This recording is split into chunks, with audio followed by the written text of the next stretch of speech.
নমস্কার ভিউয়ার্স। তো চলুন শুরু করা যাক শ্রীমদ্ ভগবদ গীতা যথাযথের ধ্যান যোগের পরবর্তী অংশ। আজকে শ্লোক 32। আত্মৌপম্যেন সর্বত্র সমং পশ্যতি যোহার্জুন সুখং বা যদি বা দুঃখং স যোগী পরমৌ মত। হে অর্জুন, যিনি সমস্ত জীবের সুখ ও দুঃখকে নিজের সুখ ও দুঃখের অনুরূপ সমানভাবে দর্শন করেন, আমার মতে তিনিই সর্বশ্রেষ্ঠ যোগী। তাৎপর্য: কৃষ্ণ ভাবনাময় ভক্তই পরম যোগী। নিজের অনুভূতির পরিপ্রেক্ষিতে তিনি সকলেরই সুখ ও দুঃখ সম্বন্ধে সচেতন।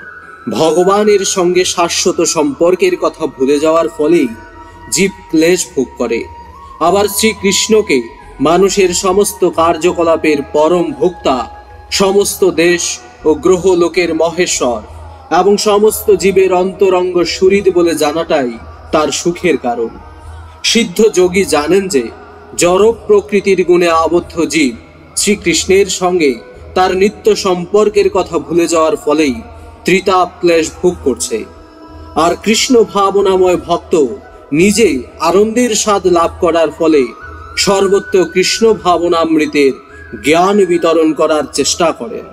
যেহেতু যথার্থ যোগী কৃষ্ণ ভাবনামৃতের গুরুত্ব প্রচার করার জন্য প্রয়াসী হন, তাই তিনি জগতের শ্রেষ্ঠ পরোপকারী এবং তিনি ভগবানের সর্বাপেক্ষা প্রিয় সেবক।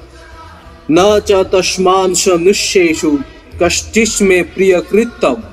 অর্থাৎ পক্ষান্তরে কৃষ্ণ ভক্ত জীবের কল্যাণ সাধনে নিত্য তৎপর, তাই তিনি সকলের প্রকৃত শরীর।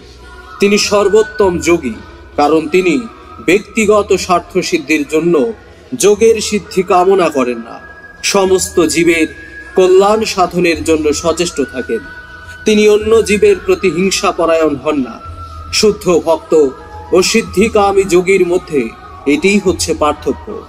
যে যোগী সুষ্ঠুভাবে ধ্যান করার উদ্দেশ্যে নির্জনে গমন করে, তিনি প্রতিটি মানুষকে কৃষ্ণ ভক্তে পরিণত করবার জন্য প্রয়াসী ভগবত ভক্তের মতো উন্নত নন।